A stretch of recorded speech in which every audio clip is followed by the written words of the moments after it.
주실 말씀을 함께 보겠습니다. 로마서 1장 5절, 로마서 제일 첫 장에 있는 1장 5절 말씀과 또 16장 제일 마지막 장에 있는 16장 25절 26절을요 같이 함께 읽어보겠습니다. 먼저 1장 5절을요 같이 읽겠습니다. 시작.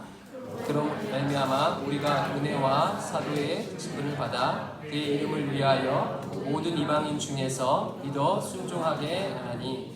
16장 25절과 26절입니다. 시작. 나의 복음과 예수 그리스도를 전파함은 영세전부터 감추었다가 이제는 나타나신 바 되었으며 영원하신 하나님의 명을 따라 선지자들의 글로 말미암아 모든 민족이 믿어 순종하게 하시려고 알게 하신 바 그 신비의 계시를 따라 된 것이니 이 복음으로 너희를 능히 견고하게 하실.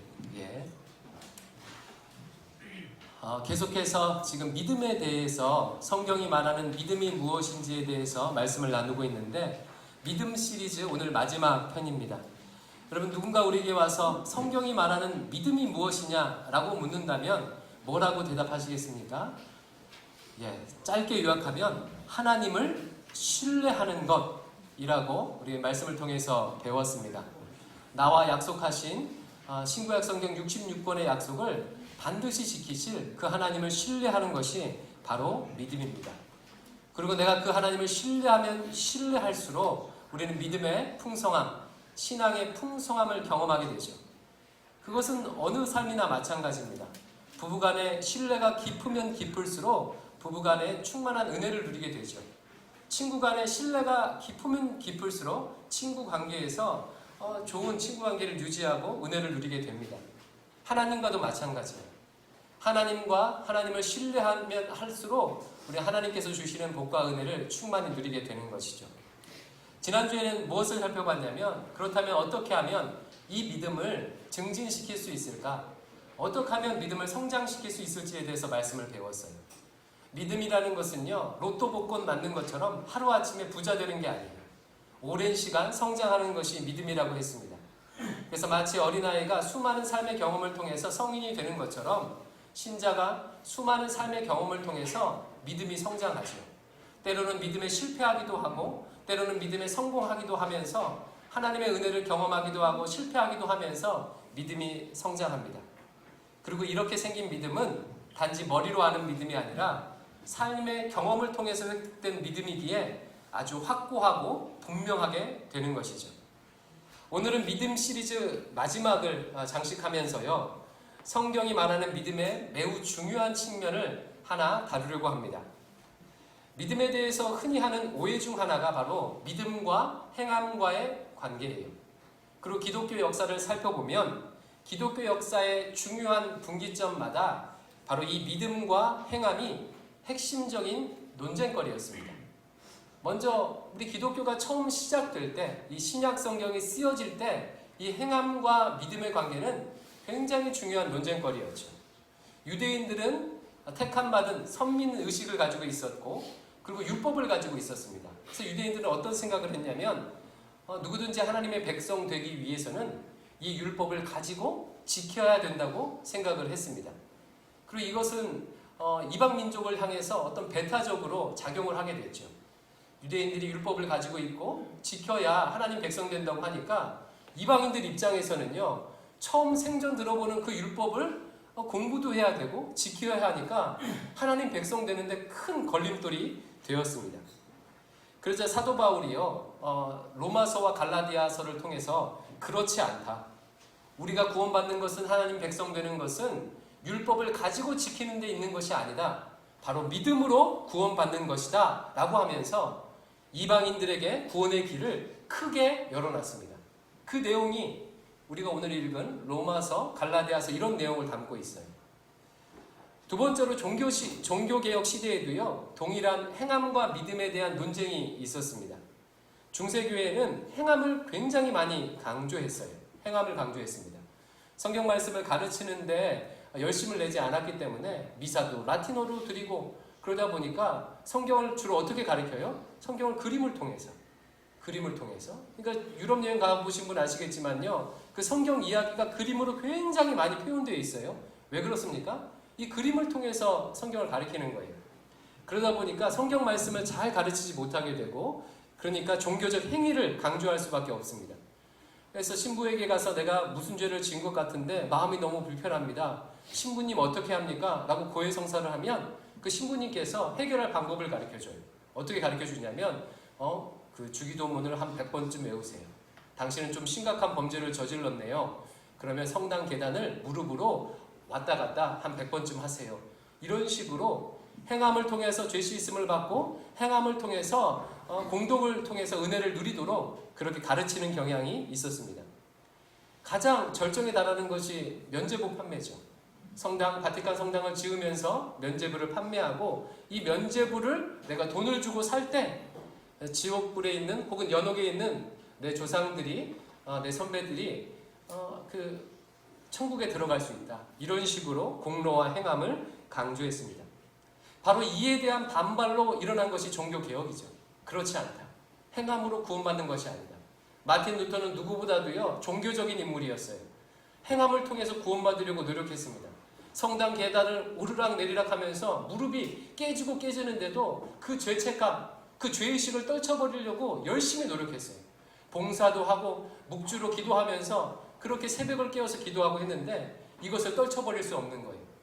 그러다가 로마서 말씀을 통해서 그것이 아니구나. 죄 씻음은 마치 성적을 쌓듯이 내가 공로를 쌓아서 어느 순간 죄 씻음 받는 것이 아니구나. 동굴 속에 들어가서 100일 동안 마늘을 먹고 그래야 인간이 되는 것이 아니구나. 물론 마틴 루터가 이제 그렇게 생각한 건 아니죠. 네. 공로로 되는 것이 아니구나. 하나님의 은혜로 믿음으로 되는 것이구나. 그래서 그 유명한 이신칭의교리, 오직 믿음으로써 의롭게 된다는 교리의 기치를 내걸고 종교개혁을 일으켰죠. 바로 이 분기점마다 믿음과 행함과 이런 관계가 있었어요. 그래서 극단적으로 갈 때는요 행함을 굉장히 강조하는 거예요. 그러면 여러분, 요즘 한국교회, 요즘 시대의 교회는요 믿음과 행함 중에 무엇을 강조하는 것 같습니까? 그래도 최근에는 이 믿음에 있어서 행함을 강조하는 얘기들이 많이 등장하는데, 한동안 한국교회는요 이 믿음과 행함 이 두 가지를 극단적으로 분리하고 믿음과 행함 중에 행함을 버리고 믿음을 취할 것을 가르치는 경향이 있었어요. 또 다른 극단이죠. 그래서 바울이 로마서에서 강조했던 믿음을 굉장히 협소하게 해석했습니다.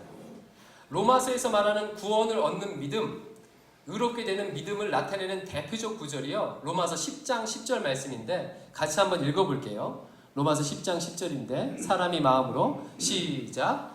사람이 마음으로 믿어 의에 이르고 입으로 시인하여 구원에 이르느니라. 어떻게 우리가 의롭게 된대요? 마음으로 믿어 의롭게 된대요. 여러분, 여기서 성경이 말하는 의가 어떤 개념이라고 했습니까? 의라는 것은 옳다, 그르다, 옳게 된다 이런 의미가 아니라, 물론 이런 의미도 포함되어 있지만 성경에서 말하는 의는 하나님과의 관계가 회복되는 거예요. 하나님과의 관계의 회복. 그게 어떻게 된다고요? 마음으로 믿을 때. 그리고 어떻게 구원을 받는데요? 입으로 그것을 시인할 때 구원을 받는데요. 그래서 이 말씀을 근거로요 이것을 굉장히 협소하게 생각했어요. 협소하게 생각했어요. 따라서 구원에 있어서, 신앙생활에 있어서 가장 중요한 게 무엇이에요? 먼저는 내가 예수님의 십자가를 믿는 마음이 있는가 없는가, 이게 중요한 거예요. 이걸 강조할 수밖에 없겠죠. 또 두 번째로는 뭘 강조하게 돼요? 그것을 입으로 시인하느냐 안 하느냐를 강조할 수밖에 없습니다. 믿는 마음과 입술의 고백을 중요시 하는 것으로 우리 종교생활이, 신앙생활이 그렇게 변질되게 된 거죠. 물론 그것은 나쁜 것이 아니지만 이것을 협소하게 극단적으로 강조할 때 제가 생각할 때 세 가지 차원에서 우리의 신앙을 오염시켰던 것 같아요. 첫 번째는 뭐냐면요, 믿는 마음이 중요함을 강조하게 되면 어떤 오염이 생겨나게 되냐면 믿음의 좋고 나쁨이, 그리고 구원의 확신이 우리의 마음의 상태에 따라서 달라지게 되는 거예요. 특히 현대시대는 감정 혹은 기분이 어떤 것보다 중요한 시대잖아요. 그렇잖아요. 내 기분이 나쁘면요 모두 하기 싫어요. 내 감정이 상하게 되면요, 어떤 것도 하기 싫은 게 우리 현대 시대의 우리 사람들의 마음입니다. 따라서 내 감정과 기분에 따라 나는 믿음이 있기도 하고 없기도 하고 이렇게 될 수 있는 거예요. 내가 내 마음에 요즘 보니까 하는 일도 잘 되고 하나님이 살아계신 것 같아, 하나님이 내 삶 속에 역사하시는 것 같아 하고 그런 느낌이 들면은 나는 믿음이 좋은 것이고 있는 것이고 구원받는 것이고, 그런 믿음, 그런 마음이 느낌이 들지 않으면요, 나는 지금 하나님과 멀어졌다고 그렇게 생각하는 거죠. 따라서 믿음의 주권이 어디에 있는 것입니까? 믿음의 주도권이요, 내게 믿음을 주시고 나의 어떠함과 상관없이 약속을 지키시는 하나님께 달려있는 게 아니라 내 기분과 감정에 의해 이 믿음이 좌지우지 되는 거예요. 좌지우지 되는 겁니다. 이것을 해소하기 위해서 대강교회에서는요, 성장반과 제자반에 들어가게 되면 초기에 구원의 확신을 가르치면서 믿음이란 그런 게 아니라는 것을 굉장히 강조하고 있죠. 지금 성장반 하시는 분들, 상호 형제, 호영 형제 잘 기억나십니까? 구원의 확신을 처음에 했어요. 그때 어떻게 내가 구원을 확신할 수 있느냐라는 질문에 그 교재는 뭐라고 대답합니까? 내가 구원을 확신할 수 있는 것은 내 확신이 아니고 전능하신 하나님께서 나를 구원해 주셨기 때문에 그것은 확신한다는 표현을 쓴다. 두 번째는 또 뭐예요? 하나님의 약속, 하나님이 나를 구원해 주시겠다 약속, 그 약속에 기반해서 내가 확신을 갖는 것이다. 또 세 번째는 뭐예요? 하나님께서 나를 창세전에 택했어요. 창세전에 택했다는 것은요, 시간과 공간을 초월해서 나를 택했다는 거예요. 그러니까 시간과 공간과 상관없이, 여러분 시간과 공간의 영향을 받게 되면요, 시간이 지나면 변해요. 그렇죠? 여러분 사랑해도 시간이 지나고 공간이 바뀌면요, 그 사랑이 변해요. 그러니까 시간과 공간 안에 있는 것들은요, 모두 낡아지고 변하게 돼 있어요. 근데 창세전에 나를 택했다는 것은 시간과 공간을 초월해서 나를 택했다는 거예요. 시간의 변화와 공간의 변화와 상관없이 내 구원은 확실하다는 의미예요. 그리고 네 번째는 뭡니까? 내가 구원받았다고 느낌이 드냐 안 드냐 상관없이 예수님께서 나를 위해 2000년 전에 십자가에 달려 죽으심으로 객관적으로 성취한 예수 그리스도의 십자가, 그 사실에 기반하여 내가 구원받는다는 거예요. 그러니까 내 감정과 상관없이. 그래서 구원의 확신인 거죠. 만약 나에게 구원의 확신이 달려있다면 내 기분에 따라서 좌지우지 되는 거죠. 그런데 믿음을 마음으로 믿는 것, 마음의 상태로 강조하다 보면 믿음의 주도권이 하나님께 아니라 내게 있게 되는 것이고, 나는 내 상태에 따라서 불안하게 신앙생활을 할 수밖에 없습니다. 두 번째로요, 입술의 고백을 중요시 여김으로 인해서 또 생겨나는 문제점이 있습니다. 입술의 고백을 중요시 여기니까 어떻게 돼요? 전도할 때도 영접 기도하는 게 너무너무나도 중요해요. 그리고 예전에 제가 설교 때도 한번 인용했는데 캠퍼스 전도를 나갔는데요.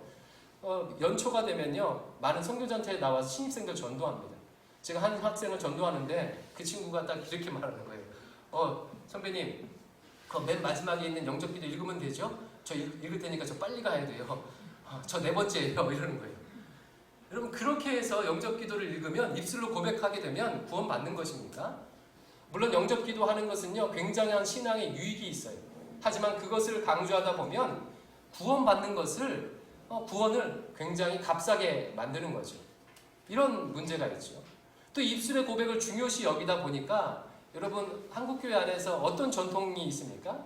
이게 좋은 전통이기도 한데 또 왜곡되는 전통이에요. 믿습니까? 아멘. 이게 너무나도 많아요. 내 마음의 상태라는 것은 애매하잖아요. 그러니까 입술로 고백하는 게 너무 중요해요. 그래서 목사님들께서 좋은 의도죠. 믿습니까? 아멘 하십시오. 큰 소리로 아멘 하십시오. 그래서 이 교회는 보니까 아멘이 적은데 아멘 크게 하십시오. 이 아멘을 크게 하는 것 중요하지만요. 근데 문제가 뭡니까? 그냥 아무 생각 없이 아무 말이나 아멘 한다는 거예요. 하나님의 말씀을 내 삶 속에서 깊이 고민하고 묵상하고 갈등하며 때로는 회의하기도 하고 때로는 치열하게 싸우기도 하면서 진심으로 고백하는 게 아니라 그냥 무조건 아멘 하는 거예요. 심지어는 막 목사님 농담하는데도 아멘하고 막 그걸 재밌게 여기고 이런 경우도 있지 않습니까? 그러다 보니까 한국교회가 목사 중심의 교회가 될 수밖에 없어요. 목사님 한마디 한마디에 무조건 아멘 할 수밖에 없고, 목사님이 좋을 때는 좋지만 그렇지 않을 때는 교회가 어려움을 겪게 되는 일들이 얼마나 많이 있습니까? 그러니까 입술 고백을 중요시할 때요, 이런 문제점들이 생겨나는 거예요. 근데 더 큰 문제는 뭐냐면 세 번째인데요, 믿음에 있어서 행함을 분리해 놓는 것입니다. 그러니까 마음으로 믿고 입으로 시인하면 이제 구원 받았으니까 이 땅을 살아가면서 잘못 살아도 그게 크게 문제되지 않는 거죠. 이 땅에 살아가면서 하나님의 말씀대로 내 삶의 현장에서 살아내는 것이 별로 중요한 것이 아니에요. 한국 교회에 와서 이 교회에서 예배 잘 드리고 술 담배 안 하고 헌금 잘하고 전도 잘하면 그러면 신앙생활을 다 한 것처럼, 그러면 좋은 믿음의 사람인 것처럼 생각하게 되는 그런 경향들이 생겨난다는 거예요. 근데 성경은 뭐라고 하죠? 성경은요, 우리 삶의 현장에서 빛과 소금의 사명을 감당하라고 합니다. 우리 삶의 현장에서 말씀대로 살아내라고 하는데, 우리 삶의 현장이 아닌 이 교회 안에 있을 때만 이제 집사님, 권사님, 장로님, 성도님, 형제, 자매님 되는 것이죠. 행함에 대한 강조가 상대적으로 적습니다. 그래서 한때 우스갯소리로요, 신자가 물에 빠지면 입만 든다 그랬어요. 말을 할 때는 정말로 말은 잘하는데 삶이 안 되니까 입만 둥둥 뜬다고, 그런 말도 있었지요. 여러분, 조금 전에 얘기했듯이 행함이 아닌 시인하는 믿음을 강조하는 근거는 이 로마서를 이렇게 협소하게 해석하기 때문에 그래요. 그래서 오늘 저는요, 짧은 시간이지만 그러면 로마서가 강조하는 믿음이 뭔지를 잠깐 살펴보고자 해요. 로마서 1장 5절과 로마서 1장 16장 25절 26절을 조금 전에 읽었는데 다시 한번 띄워주세요. 여기 보시면 1장 5절 편지를 시작할 때 믿음이라는 단어가 나오는 부분을 한번 보십시오. 1장 5절을 한번 읽어보겠습니다. 시작. 그로 말미암아 우리가 은혜와 사도의 직분을 받아 그의 이름을 위하여 모든 이방인 중에서 믿어 순종하게 하나니. 로마서를 시작하면서 그로 말미암아 믿어, 이방인 중에서 믿어 순종하게 하는 것이 지금 복음의 목표 중에 하나라는 거예요. 믿어, 이방인들도 믿어 순종하게 하는 것. 유대인들이 믿어 순종했던 것처럼 이방인들도 믿어 순종하게 하는 것. 이렇게 편지를 시작해요. 그리고 16장 26절에서 이렇게 마무리합니다. 26절만 읽어볼게요. 이제는 시작. 이제는 나타나신 바 되었으며 영원하신 하나님의 명을 따라 선지자들의 글로 말미암아 모든 민족이 믿어 순종하게 하시려고. 여기까지요. 그러니까 로마서를 쓴 목적이 뭐냐면요, 이방인들이, 더 나아가서는 모든 민족이 예수 그리스도의 복음을, 하나님 나라의 복음을 믿어 순종하기 위해서 썼다는 거예요. 그래서 이거를 우리 국어 시간에 어떻게 배우죠? 어떤 글을 쓸 때 주제가 머리와 꼬리에 다 있어요. 머리에만 있으면 두 과일씩, 꼬리에만 있으면 미과일씩. 머리와 꼬리에 다 있으면 뭐라고 그러죠? 양쪽에 다 있으면 양과일씩이라고 하잖아요. 그리고 이것을 또 문법적으로 수미상관이라고 해요. 머리와 꼬리에 이렇게 봉투처럼 이렇게 주제가 드러나 있어요. 그래서 로마서의 내용은 무슨 내용이냐면, 어떻게 하면 이방인들도 예수 그리스도를 믿고 순종하게 할 것인가? 어떻게 하면 모든 민족도 예수 그리스도를 믿고 순종하게 할 것인가? 이게 로마서의 주제라는 거예요. 그러면 여기 나온 이 믿어 순종하게 한다, 이 말이 어떤 의미인지를 좀 봐야 되는데, 원문을 보면요, 우리 한국말은 믿어 순종하게 라고 했는데 원문은 믿음의 순종이에요. 믿음의 순종. 믿음의 순종을 하게 하려고 라고 했습니다. 근데 여러분, 그 구어 시간에 공부해봐서 알겠지만요, 믿음의 순종하면 다양한 해석이 가능해요. 다양한 해석이 가능합니다. 예를 들어서 이 믿음의를 목적격으로 해석할 수도 있어요. 그렇죠? 믿음을 순종하는 거. 믿음을 순종하는 거. 또 주격으로도 해석할 수가 있어요. 믿음이 순종하는 거. 혹은 형용사격, 소유격으로 믿음의 순종.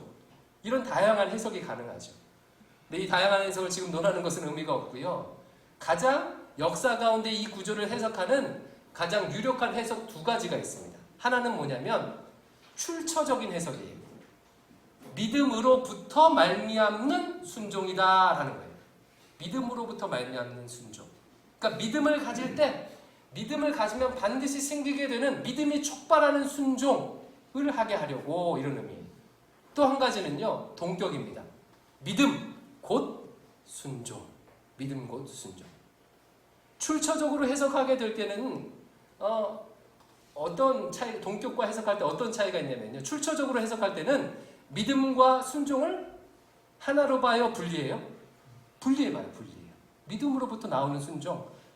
믿음이 순종을 생기게 하긴 하지만 이걸 두 개를 분리해요. 근데 동격으로 보면 믿음과 믿음 곧 순종. 이걸 하나로 봐요. 이런 차이가 있어요. 하지만 결론은 같습니다. 믿음이 촉발하는 순종이든지 믿음 곧 순종이든지 믿음은 반드시 무엇이 생기게 만든다는 거예요? 순종을 생기게 만든다는 거예요. 다른 말로 하면 결론적으로 로마서에서 말하는 믿음은 순종과 뗄 수가 없다는 거예요. 믿음 자체가 순종이며 믿는 자는 반드시 순종할 수밖에 없고 믿음이 믿는 자라면 믿는 대로 살 수밖에 없다. 이게 로마서가 강조하는 그런 믿음입니다. 이거는 지지난주 살펴봤던 믿음의 정의에서도 우리가 쉽게 유추할 수가 있죠. 저는 믿음을 하나님을 신뢰하는 것이라고 정의 내렸어요. 그러면 이 신뢰하는 것이 믿음이라면 그것은 반드시 행함을 요구하죠. 누군가를 신뢰한다는 것은 그를 신뢰하지 않을 때와는 다른 삶의 결정을 할 수밖에 없습니다. 부부간에 신뢰를 하게 되면 어떻게 되죠? 신뢰하지 않을 때와는 달라요. 신뢰하지 않을 때는 남편 들어오고 아내 들어오면 몰래 남편과 아내 핸드폰을 이렇게 살펴봐요. 신뢰하지 않을 때는. 그런 행동을 해요. 근데 진짜로 서로를 신뢰하면 그렇게 핸드폰을 살펴볼 필요가 있어요? 없어요? 없습니다. 이와 같이 신뢰에 따라서 결정과 행동이 나뉘어지게 되어 있죠. 친구 관계도 마찬가지죠. 신뢰하느냐 신뢰하지 않느냐에 따라서요. 신뢰하느냐 신뢰하지 않느냐에 따라서 행동이 달라져요. 제 친구 중에서 약속만 하면요. 거의 1시간을 늦게 오는 친구가 있어요. 어쩔 때는 2시간도 늦게 와요. 여러분 주변에도 그런 사람들이 있을 거예요. 그러니까 시간 지키는 것에 대해서 신뢰감이 없으니까 저희들은 그 친구하고 개인적으로 약속하면요. 알아서 내가 1시간 늦게 가요. 그럼 거의 비슷하게 얼추 와요. 그러니까 신뢰가 없으니까 행동이 바뀌어요. 근데 신뢰가 일찍 올 거라는 약속을 지킬 거라는 신뢰가 있으면요. 정시에 나가게 되겠죠. 오늘이 10월 27일입니다. 내일은 그러면 며칠이죠? 10월 28일. 혹시 여기 계신 어른분들 중에서 1992년 10월 28일 기억하시는 분 계셔요? 예. 여기 92년에 태어나신 분들 중 계신데 저는 그때 고등학교 2학년 때예요. 그때 무슨 일이 있었냐면 그 다미성교회라고 시한부 종말론을 주장하는 사람들이 있었어요. 그래서 이장님이라는 그 사이비 교주가 10월 28일 날 그 인류의 종말이 온다는 거예요. 그래서 막 뉴스에도 나고 난리가 났습니다. 근데 10월 27일 날 그때 저는 이제 고등학교에서 저 대진고등학교 나갔는데 야자를 하고 있었거든요. 근데 10월 27일 날 저녁에 천둥번개가 막 치는 거예요. 제가 기억이 나요. 그래서 막 두렵더라고요. 야 진짜 이거 내일 막 그러는 거 아닌가? 근데 10월 28일이 딱 됐는데 해가 쨍쨍 내리치고 종말이 왔을까요? 안 왔을까요? 안 왔어요. 안 왔죠. 그러니까 우리 여기 있잖아요. 근데 그 사건으로 말미암아서 이제 뉴스가 나오는데 사람들이 분노한 이유 중에 하나가 뭐냐면 시한부 종말론을 주장했다는 것, 이런 것들도 되게 분노되지만 그 이장님이라는 사람의 금고 그걸 열어봤더니요 돈을 이렇게 쌓아놓고 있는 거예요. 그게 뉴스에 막 이제 등장했어요. 그러니까 이 이장님이라는 사람은요 10월 28일 날 인류가 멸망할 것을 믿었어요, 안 믿었어요? 안 믿었어요. 그 행동을 통해서 그걸 증명하는 거죠. 그래서 만약에 그가 진짜로 자기 자신을 다 팔고 진짜로 그랬다면 그래도 일관성은 있네. 일관성은 있네. 이렇게 평가했을 텐데 그게 뉴스에 나오면서 사람들이 분노했던 기억이 막 있습니다. 여러분 신뢰하면 행동이 바뀔 수밖에 없어요. 신뢰하면 행함이 달라질 수밖에 없습니다. 다른 성경에서도 이를 강력히 지지하죠. 특별히 야고보서 2장 14절과 17절 말씀을 볼게요. 야고보서 2장 14절과 17절입니다. 같이 읽어보겠습니다. 시작. 내 형제들아 만일 사람이 믿음이 있노라 하고 행함이 없으면 무슨 유익이 있으리요? 그 믿음이 능히 자기를 구원하겠느냐? 만일 형제나 자매가 헐벗고 일용할 양식이 없는데 너희 중에 누구든지 그에게 이르되 평안히 가라 덥게 하라 배부르게 하며 그 몸에 쓸 것을 주지 아니하면 무슨 유익이 있으리요? 이와 같이 행함이 없는 믿음은 그 자체가 죽은 것이니라. 그래서 야고보서는 행함과 믿음의 관계를요, 비유를 들어서 설명해요. 옆에 있는 친구가 헐벗고 굶주리고 있어요. 그런데 그한테 가서요, 빵을 내어주고 내 옷을 벗어주는 게 아니라, 야, 배고프지? 그렇게 있지 말고 배불러야 돼. 배불러. 너 춥지? 그렇게 있지 말고 따뜻하게 지내. 이렇게 말하면 아무 유익이 없다는 거예요. 너무 당연한 말이죠. 우리 흔히 실수 중에 하나가 굉장히 슬퍼하는 사람한테 가서, 야, 기뻐해. 그럼 얼마나 짜증나요. 지금 슬퍼 죽겠는데 와서 기뻐하래요. 그러니까 아무 의미가 없는, 실체가 없는 그런 말이잖아요. 유익이 없는. 행함이 없는 믿음이 이와 같다는 거예요. 행함이 없는 믿음. 심지어는 뭐라고 표현하고 있습니까?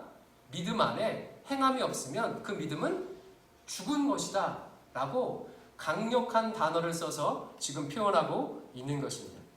즉 구체적인 행함이 없는 믿음, 즉 헌신 없는 믿음은 죽은 믿음이죠. 반대로 얘기하면 하나님을 믿는 자, 하나님을 신뢰하는 자는 하나님의 말씀에 순종하게 되어 있습니다. 하나님께 헌신하게 되어 있어요. 남편과 아내가 서로 신뢰하면 어떤 일이 일어나죠? 서로에 대해서 헌신합니다. 서로에 대해서 헌신해요. 신뢰합니다. 그것처럼 내가 하나님을 신뢰하게 되면 하나님을 향해서 신뢰해요. 제가 이 설교를 준비하다가 존재와 진리를 말하다라는 책을 보면서요, 감동받은 문구가 하나 있더라고요. 오늘 설교에 딱 적합한데, 존재와 진리를 말하다라는 그런 책인데요. 이 과학과 신학의 관계에 대한 책이에요. 그리고 이런 그 문장이 나왔어요. 제가 한번 읽어드릴게요. 들어보세요. 진리에 대한 믿음은 단순한 명제적 동의가 아닙니다. 신이 존재한다. 십자가의 구원의 길이 있다는 명제에 고개를 끄덕이고 인정하는 것은 기독교가 말하는 믿음이 아닙니다. 믿음은 동의가 아니라 헌신을 요구합니다. 진리는 증명이 아니라 헌신을 요구합니다. 내가 무엇을 진리라고 믿는다는 말은 내 삶을 헌신한다는 의미입니다. 누군가의 행동이 옳지 않고 불의하다고 믿는다면 단순히 그렇게 생각하는데 그칠 것이 아니라 그 불의에 맞설 헌신이 요구됩니다. 국가의 폭력이 정당하지 않다고 믿는다면 거기에 맞서 항거할 용기와 실천이 요구됩니다. 우리 삶에 의미가 있고 추구할 가치가 있다면 우리는 삶을 거기에 헌신하라고 요구받습니다. 이 말씀이, 이 문장이 너무나도 좋더라고요. 그럼 믿음은 헌신을 요구합니다. 믿음 안에는 믿음은 헌신을 포함하죠. 하나님을 신뢰하는 자는 반드시 그와의 약속에 헌신합니다. 사랑하는 청년 여러분, 성도 여러분, 하나님을 믿습니까? 이에 대한 최고의 답은 고개를 끄덕이고 인정하는 네 라는 대답이 아니라 삶의 헌신입니다. 내 삶을 하나님께 헌신하는 것입니다. 이 땅을 살아가면서 우리는요, 이런 믿음을 가지고 있어요. 영어 점수 조금만 더 높게 맞으면 취직이 그리고 진학이 잘 될 거라는 그런 믿음을 가지고 있죠. 좋은 대학 나오면 그래도 사회에서 성공할 가능성이 더 많을 것이라는 그런 바램 믿음을 가지고 있어요. 이런 바램 믿음만으로도 우리는 자신의 중고등부 시절을 대학 입시를 위해서 완전히 다 바칩니다. 영어 점수를 위해서 내 통장을 비우는 것을 서슴지 않습니다. 이런 막연한 믿음만으로도 우리는 영어 공부에, 대학 입시에 자기 자신을 헌신합니다. 그런데 나를 위해서 모든 것 내어주신 하나님께, 약속을 지키신 하나님께 내 삶을 헌신하지 않을 이유가 없습니다. 제가 살아보니까요, 세상의 일들은 내가 세상의 일들에 헌신하면 운이 좋으면 성공하기도 하고 실패하기도 하더라고요. 그런데 하나님의 약속에 하나님께 내 인생을 들어서 헌신하면요, 정말로 하나도 남김없이 제 삶에서 하나님께서 갚아주시고 열매를 주시더라고요. 심지어는 내가 지나가면서 아침에 출근할 때 졸리면서, 하나님 오늘 너무 지금 출근하고 힘들고 오늘도 회사 가서 이 부장 얼굴 봐야 되고 또 잔소리 들어야 하는데 하나님 도와주세요 라고 그렇게 지나가면서 한 이 기도도 하나님께서 반드시 들어주시고 갚아주십니다. 며칠 전에 이 동네 근처에 살다가 조금 멀리 강북구로 이사간 우리 청년부, 다음 공동체 지체인데 청년부 자매하고 얘기할 기회가 있었어요. 그 자매가 가깝게 동네에 있다가 멀리서 이 교회를 왔다 갔다 하려니까 얼마나 힘들고 불편해요. 멀다가 가까우면 좋지만 가깝다가 멀면 되게 힘들거든요. 근데 제가 그 자매한테 뭐라고 얘기했냐면 제 경험을 들어서 얘기했습니다. 저는 이제 대광교회를 어렸을 때부터 다녔는데 저희 집이 저기 상계동 수락산이 있는 데 있었고 그 윤미자매님이 사는 근처에, 그리고 저기 왕십리 근처에도 좀 있었고요. 지금 이제 휘경동에도 있어요. 그러다 보니까 교회를 오는데 시간이 많이 걸리잖아요. 또 학교는 저기 멀리 신촌에 있으니까 거기서 교회 오려면 시간이 많이 걸려요. 근데 제 인생 돌아보니까요, 하나님께서요, 내가 먼 시간 이렇게 차를 타고 집 가까운 사람은 5분이면 10분이면 올 수 있는데 나는 30분, 1시간 와서 이렇게 예배 드리는 것들을 하나님이 기뻐하시고 그 헌신을 받으셨다는 것을요, 그 증거들을 받을 때가 너무나도 많아요. 그래서 제가 그 자매한테 그랬어요. 야, 걱정하지 마.